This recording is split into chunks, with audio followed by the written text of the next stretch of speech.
So that'll be the questions, yeah. Good afternoon. Nothing's going to get done on healthcare this year.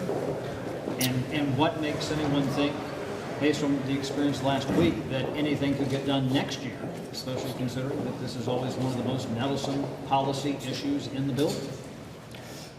It's a complicated issue, no doubt about it, a lot of moving parts, and we have very different visions about what healthcare ought to look like. But I would tell you, as you know, I think the Republican vision of healthcare is actually to make it more affordable, to drive down the cost of premiums in this country, which the bill that we voted on last week in the Senate would have done.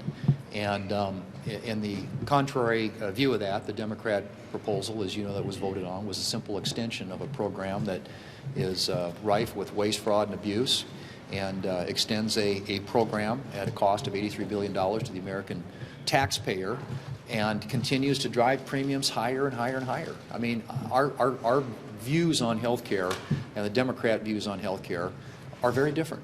And I think that's a difficult challenge that we have to figure out how to overcome. But if they're willing to accept changes that actually would put more power and control and resources in the hands of the American people, and less of that in the pockets of the insurance companies, I think there's a path forward. And there was a good meeting, I think, as you know, yesterday among Democrats and Republicans, where a lot of these issues were, I think, very candid discussions were held.